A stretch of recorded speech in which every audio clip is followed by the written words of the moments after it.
What's going on, guys? Welcome to Hammock Brothers Garage. I'm Rico. This is my garage.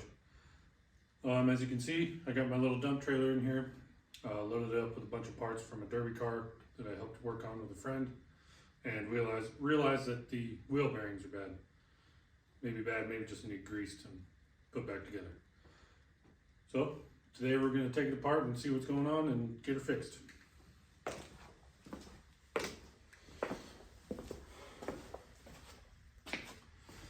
Okay, so I've already busted the lug nuts loose before I started recording. Now I'm just going to jack her up and pull this wheel off.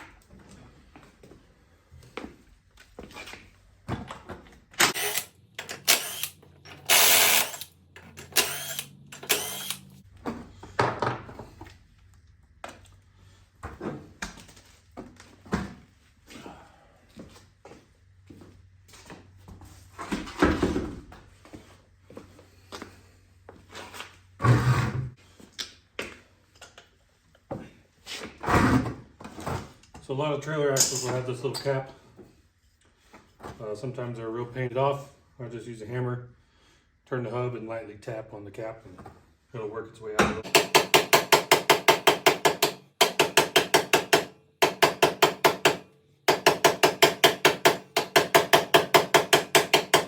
Sometimes you got to get a more persuasive tool.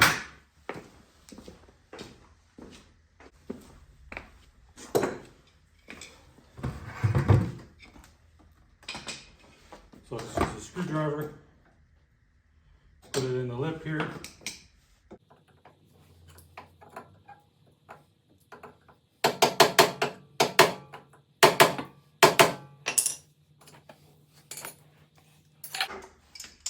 Sometimes some channel locks. There we go. I don't know if you can see this, but we got some pretty burnt up grease. Which doesn't surprise me. This trailer's been to Florida and back and all around town here and never been serviced, so we'll see how bad a shape the bearings are in. Hopefully I can just re-grease them and put it back. So you gotta work this little cotter pin out of here. I usually just use a pair of dikes. And then spin this nut off.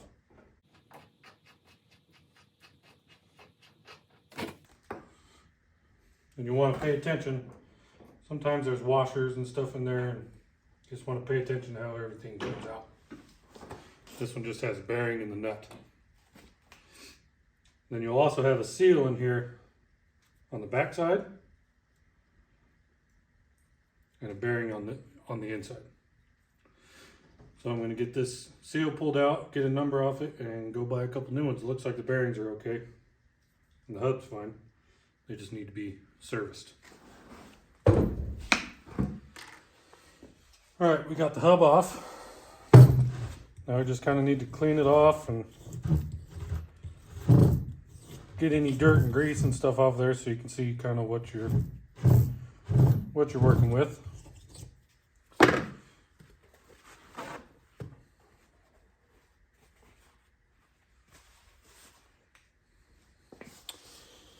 Grab my brake clean.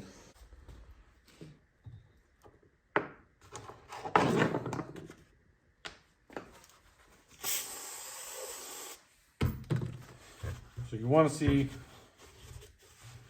before you ruin this seal, pulling it off, you want to see if you can see any numbers.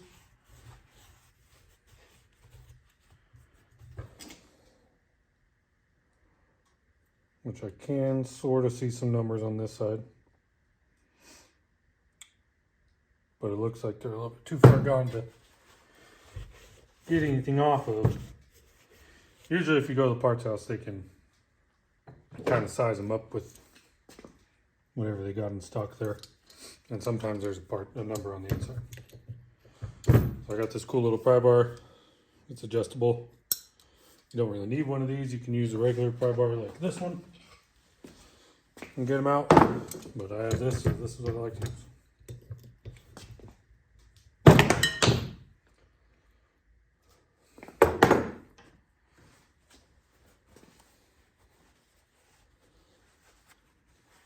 you go. Here's your little seal. By the way, be prepared to get pretty dirty doing this. Bunch of old grease in here and dirt and nasty. So I don't see any numbers that I can read. It says Taiwan. But I'll take this to the part house and get it sized up with some other ones. And I'll bring back the new parts and some grease and we'll put it back together. Alrighty. Just grab my stool because this part takes a minute. I'm going to repack these bearings with grease.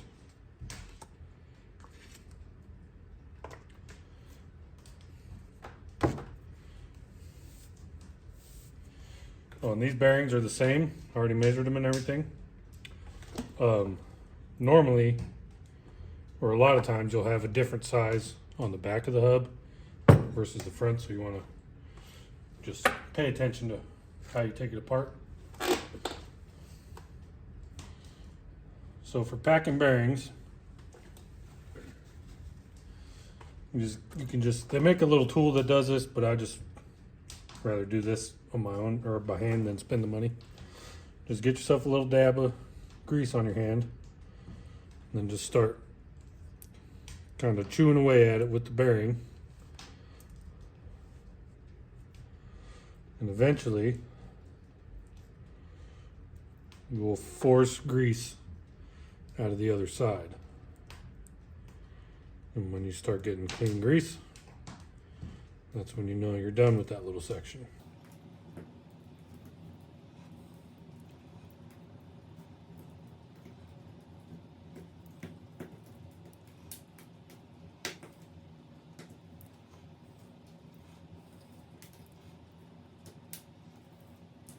Like I said, this part's kind of time consuming, so if I can figure it out in editing,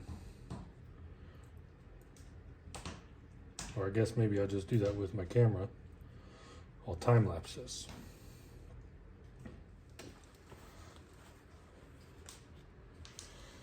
Now that we got the bearings packed, put the seal back in, which obviously is not recommended. Hammer. But same process as with a new seal versus this old one. I don't have seal installer tools. I just go around with a hammer, tap it in until it's flush.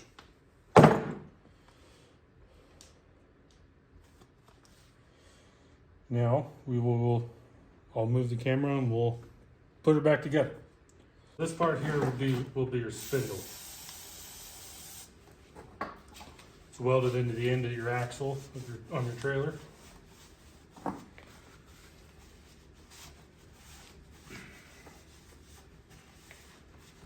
Guess you probably can't see very well. I'll grab a light. And obviously you want to clean all the grease off your spindle, same as your bearings and your hub.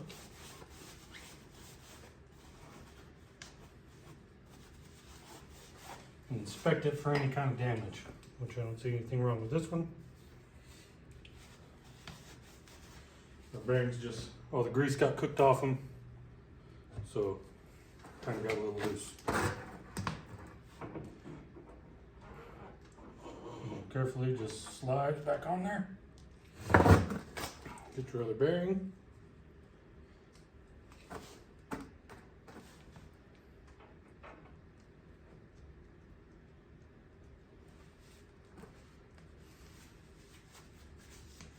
Stick it in just like that. Oh, I forgot to get a wrench for this. So I don't have a socket big enough for this nut. Not a big deal, or a wrench. Not a big deal. I can just use channel locks. I know somebody will cry on here and tell me that this isn't the way you do it. But done it like this for years. Never had a problem. Take your channel locks or your crescent wrench or whatever you got really, and you want to snug this nut up.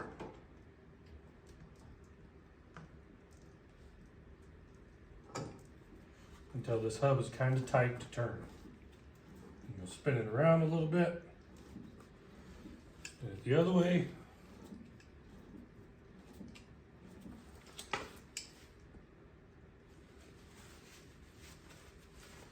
And you got to figure out where your hole is for your cotter pin.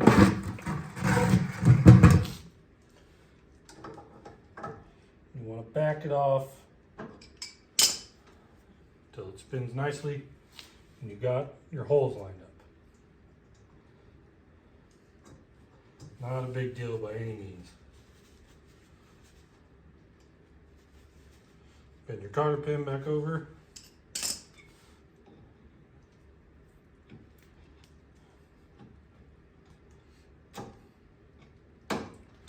Generally, if you have one, you'd use a new cotter pin, but that one was in perfectly fine shape.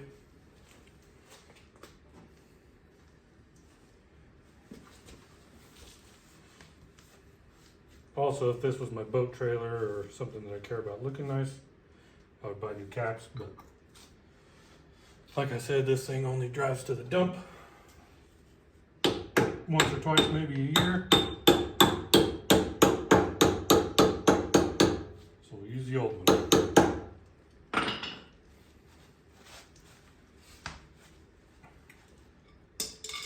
And that's it. Now we'll put the wheel back on, lower it down, tighten the lug nuts, and jump over to the other side.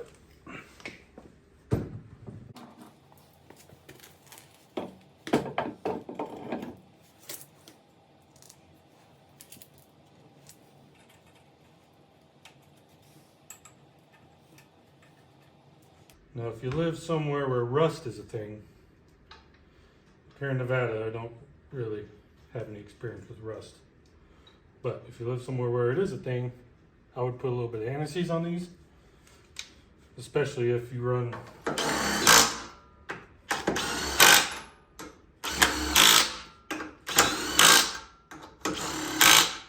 or if your trailer tires stay on as long as these ones do. This, I've put new tires on this one time in 10 years. So the lug nuts don't get pulled off very often.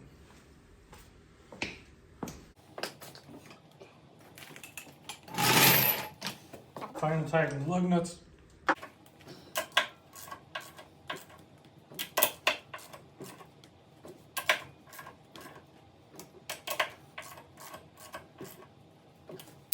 Alrighty, there we go.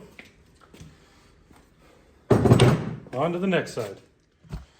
So I don't know if you could tell, but when I took that hub off, this bearing is seized on there. So it stayed on.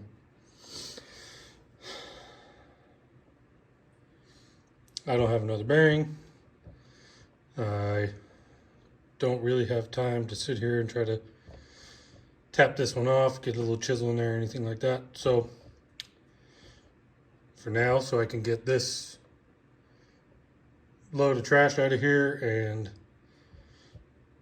load it up with another load that from these recent storms we had, a bunch of branches fell and everything, so I need to haul them off to the dump.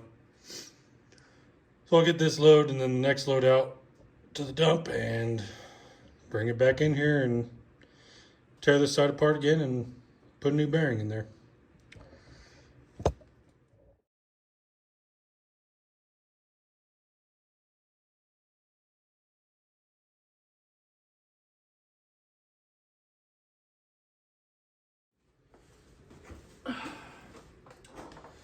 Well, that didn't really go as planned. Was hoping each side would be nice, quick, easy, like this side was. Pull it off, grease the bearings, slap it back together. But that's life. Not everything goes as planned. I've been thinking about beefing this trailer up a little bit, putting a bigger axle under it, and easier tires to find. These tires are a pain to find, and they're more expensive than bigger tires, which you'd find like on my boat trailer. So next time we bring this in here, I think we're gonna add some material to the tongue because it's kind of flimsy as it is, and put a bigger axle under it. So I'll show you what tools I used on this job real quick. And then I'll see you on the next one. Pretty simple. Had some brake clean, ball peen hammer, dikes for the cotter pins, screwdriver. That was to get the axle cap off. A little scraper for cleaning it up, and this adjustable pry bar. It's a Carlisle. I think you can see the part number there. Pretty awesome little tool. I use it all the time. And a pair of channel locks. Then I used just some marine grease. I've seen a buddy pulling this thing in the rain one time, and it just was getting hammered by water. So I figured might as well put marine grease in it just to be safe, you know. But yeah, that's it. Hope to see you on the next one. Thanks for watching.